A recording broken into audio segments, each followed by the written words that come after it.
Muy bien, ya hoy vamos a abordar lo que es el proceso de adquisición de la imagen de resonancia magnética. Para hablar de este tema, vamos a empezar con lo siguiente. Primeramente, como les había dicho en las primeras clases de resonancia, lo que hay en el cuerpo paciente son átomos o núcleos, hablemos como núcleos, que están orientados sin una dirección específica, es decir, que están orientados al azar, tal y como se muestra en esta imagen. Lo que pasa, cuando viene el paciente y se pone al campo magnético del equipo de resonancia, ese campo magnético genera un campo, ese campo magnético tiene bastante intensidad, entonces el efecto que tiene ese campo magnético sobre los núcleos del paciente es alinearlos a una dirección específica, que es la dirección del campo magnético. Entonces los núcleos se alinean con respecto a esta línea del campo magnético. Ese es el efecto que tiene. Y esto es muy importante porque lo que se efectúa con este proceso es ir preparando a los núcleos para que puedan recibir información. Si los núcleos están orientados al azar, entonces no van a poder captar la información que se va a enviar a la antena, que va a enviar la antena. No van a poder captar esa radiofrecuencia, entonces por tanto no se va a poder producir el estudio. Entonces la intención de esto es ir preparando, es orientar en una sola dirección de tal manera que la radiofrecuencia pueda ser captada por los núcleos. Ese es el fin de por qué se orienta. Ahora, sucede algo cuando los núcleos se orientan en torno a este campo magnético, lo que empiezan es inmediatamente girar en torno a esta línea de campo. Es decir, por ejemplo, este núcleo aquí se orienta en torno al campo magnético y entonces este núcleo empieza a girar en torno a esta línea de campo.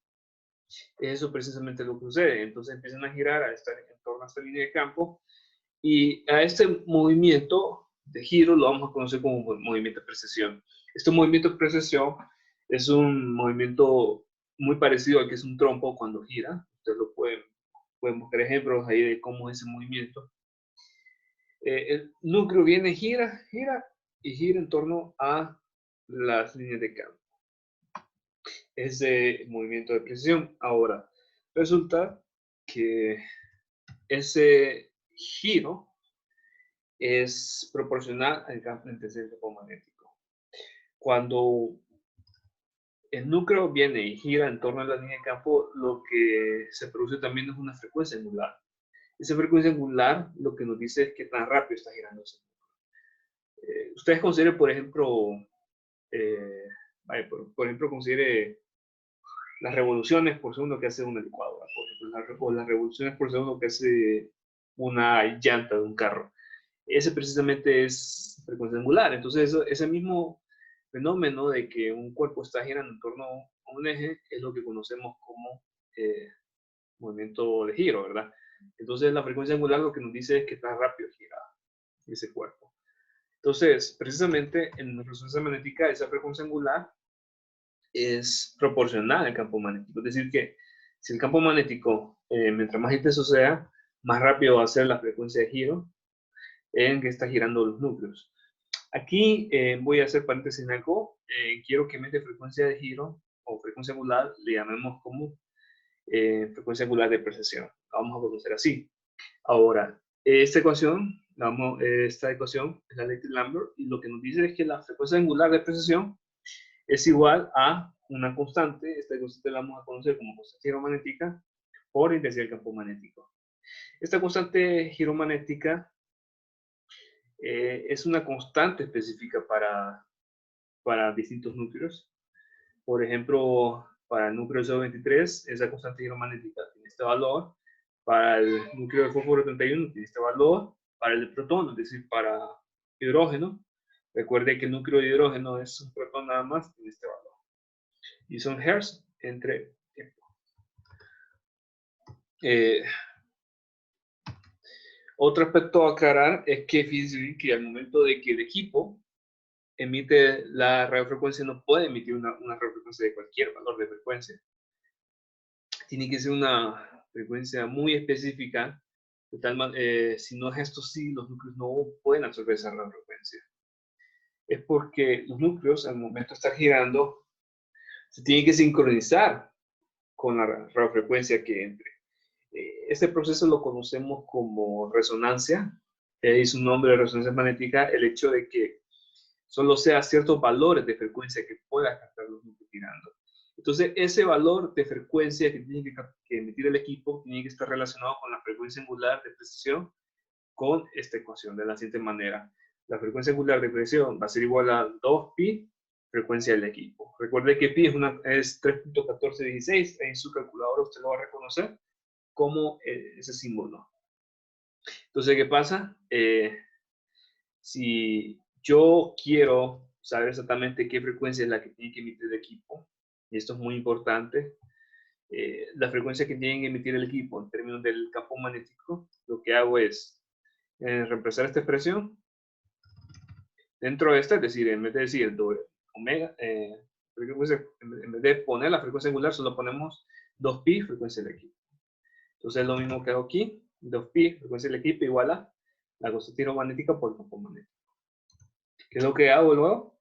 En despejo para la frecuencia del equipo. Y ahora tengo esta ecuación. Entonces, ¿qué es lo que nos indica este valor?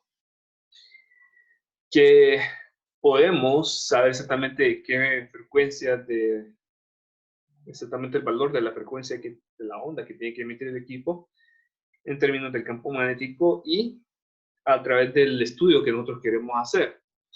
Aquí hay un paso importante a recalcar, que el tipo de estudio que nosotros queremos hacer va a depender del tipo de núcleo que nosotros queremos obtener información.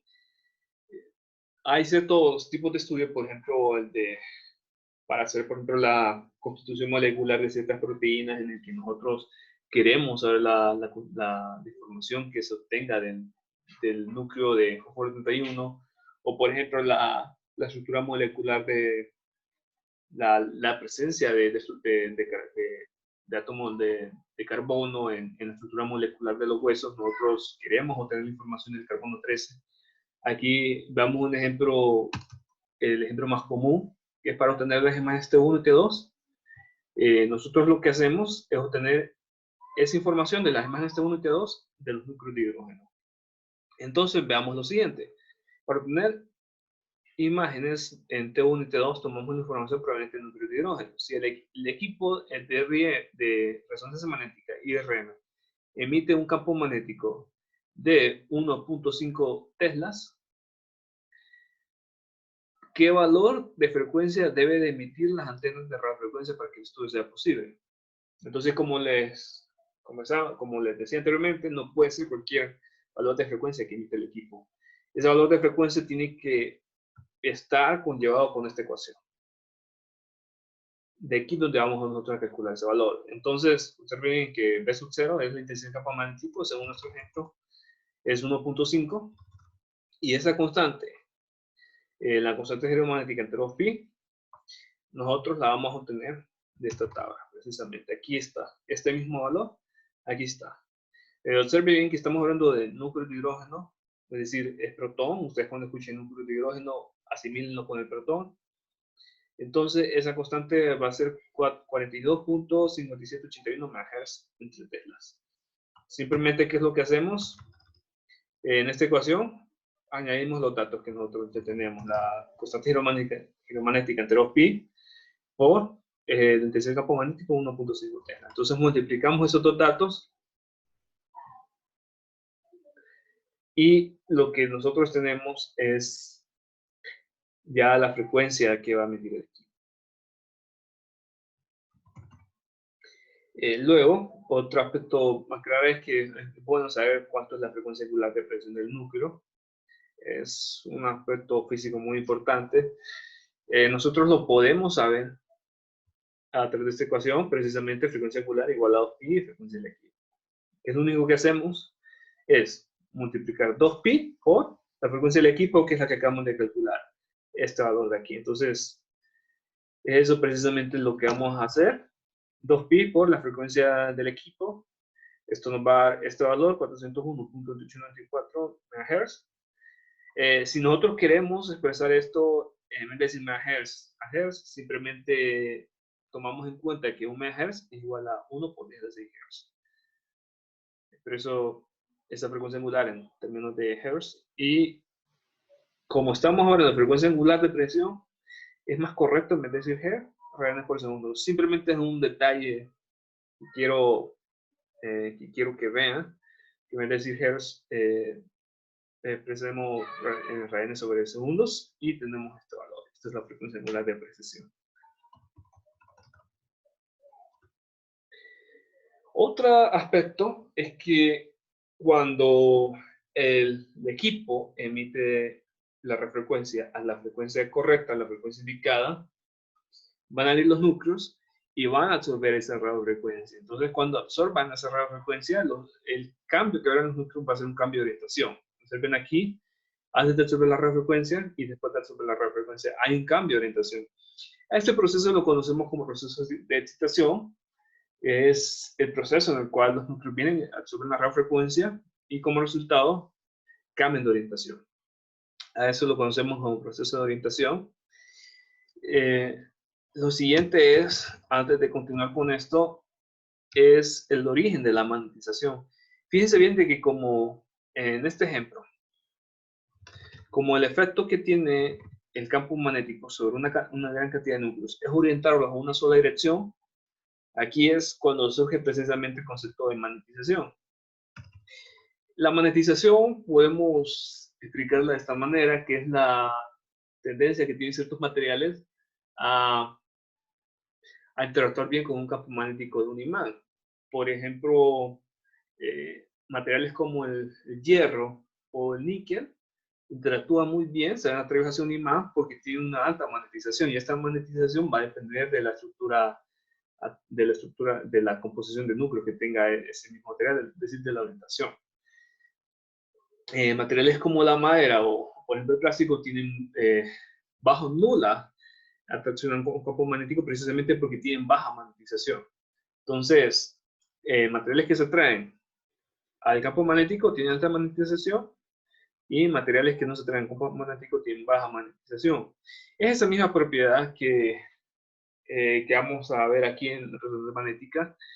En resonancia magnética la magnetización surge porque tenemos una gran cantidad de núcleos orientados hacia una misma dirección. Eso ocurre porque el campo magnético vino y orientó a todos esos núcleos en una sola dirección, como podemos ver en esta imagen. Entonces, por la dirección vamos a conocer esa magnetización como la magnetización longitudinal. Es simplemente por la dirección que ustedes pueden ver aquí, como los núcleos van orientados hacia esta dirección, surge una magnetización longitudinal que va orientada hacia esa misma dirección. Ahora, ¿qué sucede? Volviendo aquí al proceso de excitación, es decir, que los núcleos absorben esa radiofrecuencia,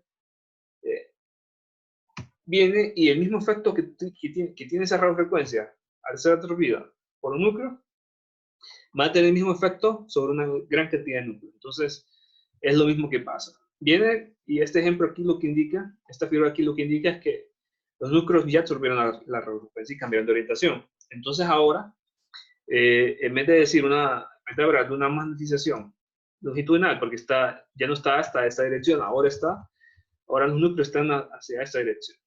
Entonces ahora la vamos a conocer como magnetización transversal.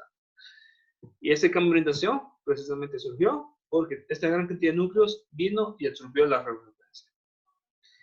Entonces, ¿qué pasa? Luego el equipo viene y por un momento deja de emitir la onda de radiofrecuencia. Cuando deja de emitir esa onda de radiofrecuencia, los núcleos vuelven a la orientación original que tenían antes de absorber la radiofrecuencia, es decir, esta misma orientación. Entonces, ¿qué pasa? Cuando los núcleos vuelven a su orientación que tenían antes, emiten energía. Esa energía la emiten en forma de señales que son captadas por un sistema de detectores que están cerca del paciente. Con esta información es que se produce la imagen.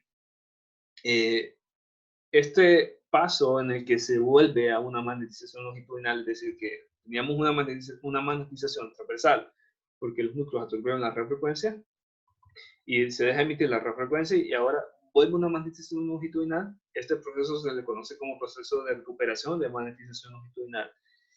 Este proceso lleva su tiempo, no es instantáneamente que ocurre, es decir, se deja emitir la radiofrecuencia y pasa un tiempo para que los núcleos se vuelvan a recomodar a la posición que tenían antes.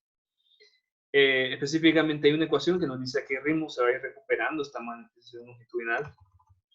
Ese ritmo va a estar expresado por esta ecuación específicamente. Lo que nos dice es la magnetización longitudinal va a ser igual a 100, lo vamos a expresar así. Para este caso lo voy a expresar 100% por magnetización inicial, paréntesis, 1 menos exponencial de menos elevado a la menos t entre t1. Yo sé que esta ecuación puede parecer algo difícil, algo compleja. Realmente no nos vamos a detener mucho en esto, porque lo que quiero que vean es qué sucede cuando yo quiero graficar una ecuación como esta, cuando quiero mostrarla sin gráfico. Lo que tenemos es una gráfica como esta. Esto sí quiero que nosotros podamos analizar, podamos ver qué es lo que nos dice la gráfica. Esta gráfica vino precisamente a graficar esta ecuación. Al tomar esta ecuación. Y lo que quiero que veamos es que la magnetización longitudinal no llega repetidamente cuando los núcleos se reacomodan, sino que pasa un tiempo. Entonces, inicialmente, los núcleos se van a reorientar rápidamente. Ustedes han escuchado ahorita en esta época, por ejemplo, cuando se habla de la tasa de crecimiento de casos por coronavirus, ustedes han escuchado un crecimiento exponencial. Ese mismo crecimiento exponencial se ve reflejado en esta gráfica. Inicialmente los núcleos se reorientan hacia la dirección longitudinal de una manera exponencial, es decir, se reorientan más rápido hacia la dirección longitudinal. Y luego llega, pasa un tiempo de 800 según este ejemplo, 800 a 1000 segundos. Ya ese crecimiento se va acelerando un poco y entonces ya los núcleos están tardando un poco más en volver a su posición longitudinal. Quiero que hagamos eso porque con esto quiero introducir precisamente el concepto de tiempo T1. Ese mismo T1 que nosotros veíamos al inicio de las primeras clases de resonancia, quiero que veamos exactamente qué es el T1. Quiero que nosotros tomemos esta misma ecuación y que en vez de decir T, es decir, en vez de poner T aquí, pongamos T1 para ver qué es lo que pasa. Entonces, en vez de decir T, pongamos solo T1 dentro de esa ecuación y fíjense bien lo que pasa. Aquí en vez de T, viene T1 y entonces tenemos T1 entre T1. ¿Qué es lo que pasa? Se cancela esto y tenemos un menos 1. Recuerda que aquí hay un menos. Entonces tenemos que la magnetización longitudinal en T, en T1, va a ser igual a 100 por magnetización inicial, paréntesis 1 menos exponencial a la menos 1. Si ustedes corroboran en su calculadora cuánto es exponencial de menos 1, eso les va a dar 0.37. Entonces aquí lo sigo expresando. Magnetización longitudinal va a ser igual a 100 por magnetización inicial, paréntesis 1 menos 0.37. Eso nos da 0.63. Multiplico este 0.63 por 100% y esto nos da 63% de magnetización inicial. ¿Qué es lo que significa todo este rollo? Esto lo que significa que cuando el tiempo esté 1, la magnetización longitudinal ha recuperado 63% de su valor inicial.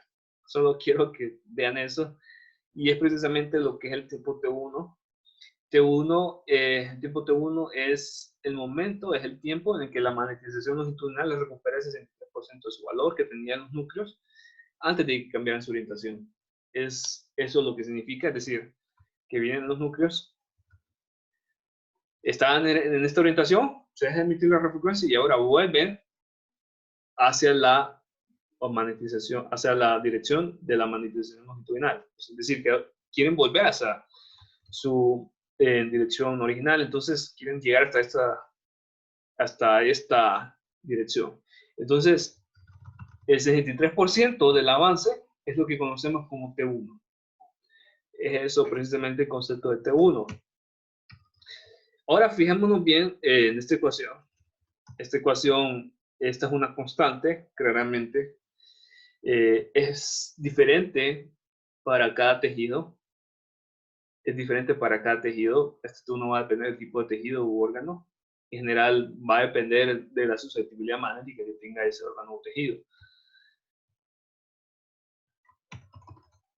Si nosotros observamos el comportamiento de diferentes tejidos con diferentes T1, nosotros lo que vamos a observar es que si el tejido tiene un bajo T1,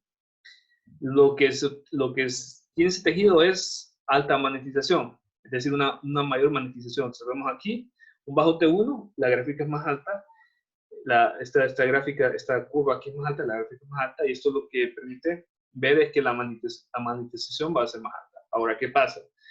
La magnetización es más alta, el órgano, el tejido, es más susceptible al campo magnético, porque como les decía anteriormente, materiales con alta magnetización son más susceptibles al campo magnético.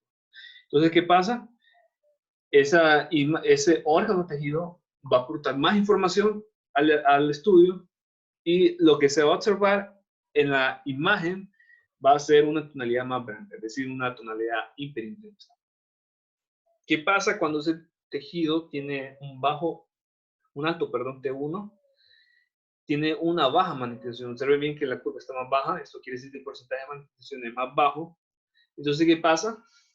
Ese tejido de órgano va a aportar menos información, porque va a tener menos susceptibilidad magnética, y entonces como resultado lo que se va a ver en la imagen es una tonalidad más oscura, es decir, grisácea a oscura, es decir, una tonalidad más hipointensa. Es precisamente el valor de T1 que afecta en qué manera se va a visualizar el tejido en la imagen.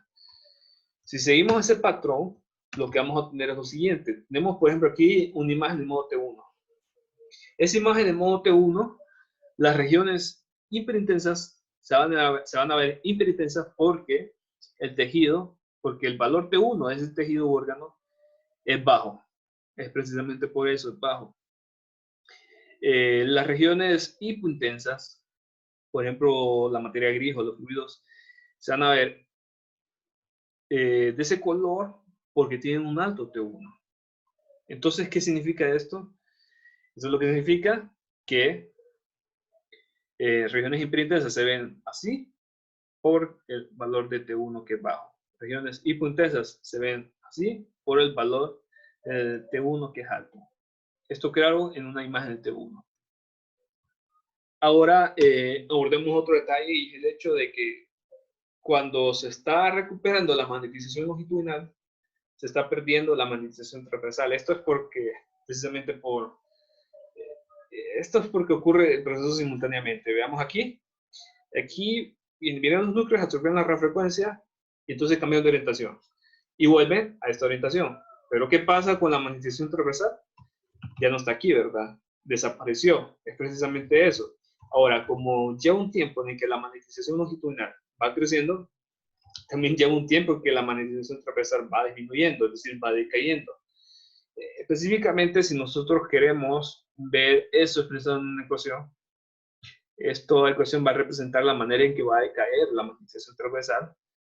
Nos dice que la magnetización transversal va a ser igual a 100% por la magnetización inicial, paréntesis, exponencial, elevado a la menos t entre T2. Vamos a ver eso, precisamente lo que es. Lo que nos interesa, nuevamente, recalcando en esto, no nos interesa tanto meternos mucho a detalle en esta ecuación. Lo que nos interesa ver es qué pasa cuando se grafica este tipo de ecuaciones. Y lo que tenemos es un comportamiento, es una gráfica como esta. Observemos bien que la magnetización va disminuyendo conforme avanza el tiempo. Esto es porque la magnetización transversal disminuye, decae conforme pasa el tiempo. Muy al contrario de lo que se veía con la magnetización longitudinal, que aumenta conforme pasa el tiempo. Ese T2, ahora quiero que hagamos esa definición de T2. Quiero que volvamos a esta ecuación y que veamos qué sucede cuando esta T, en vez de poner una T aquí, hay una T2. Es decir, cuando el tiempo es igual a T2. Cuando el tiempo es igual a T2, se cancelan esta T como estábamos tenemos ahora T2 entre T2, se cancela este T2, y ahora tenemos menos 1. Entonces tenemos magnetización transversal igual a 100% por magnetización inicial, paréntesis E a la menos 1. Nuevamente usted puede corroborar que en su calculadora que E a la menos 1 es 0.37. Ese 0.37 lo multiplico por 100 y me da 7% E inicial. ¿Qué significa todo este embrollo? Lo que significa que T2, perdón, había T2 es el tiempo en el que la magnetización transversal decae a un 37% de su valor inicial. Es decir, que venían los núcleos, se orientaron. Significa esto. Teníamos los núcleos aquí, tenían esta orientación después de absorber la radiofrecuencia, y esto tiene cierto valor. Entonces, lo que significa es que cuando los núcleos se alejan de esa orientación, un 37% de la manera en que se han alejado es T2, precisamente. Ahora, este T2, otro aspecto a aclarar de este T2 es que T2 es diferente para el tejido. T2 va a ser diferente para distintos tejidos y órganos. Esto va a depender nuevamente de la magnetización. Fíjense bien que aquí pasa al contrario con lo que llamamos en T1. Un bajo T1. Fíjense, ok. Como les decía, la magnetización de ese tejido va a depender del valor T2. Si la magnetización, bueno, si el T2 de ese tejido es alto, va a haber una alta magnetización de ese tejido. Como resultado, lo que se va a ver ya, lo que va a tener este tejido es una mejor susceptibilidad y se va a ver una escala, en este caso una escala ya términos medios, términos medios en la escala de grises. Si el T2 es bajo, va a haber una menor magnetización y como resultado no va a aportar mucha información ese tipo de tejidos. Entonces, ese mismo patrón, lo podemos ver en esta imagen T2. Los tejidos que tengan bajo T2 se van a ver hipointensos y los tejidos que tengan alto T1 se van a ver hiperintensos. Ahora, fíjense bien que esto es muy importante por la magnetización. Fíjense bien que aquí sucede el proceso inverso. En general, un tejido cuando tiene alto T1, tiene un bajo T2. Es ese patrón que ocurre con todos los tejidos. Tejidos que tengan alto T1 tienen un bajo T2. Fíjense aquí, por ejemplo, el hígado, alto T1, bajo T2. El músculo, alto T1, bajo T2. ¿Qué significa esto? Vamos a ver. Nuevamente, voy a recurrir a la gráfica de T1. Fíjense bien, alto T1, baja magnetización, aporta menos a la imagen. Pero ¿qué pasa? Alto T1.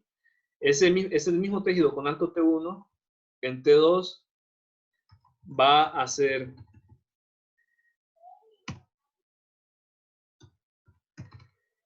ok. Ese mismo tejido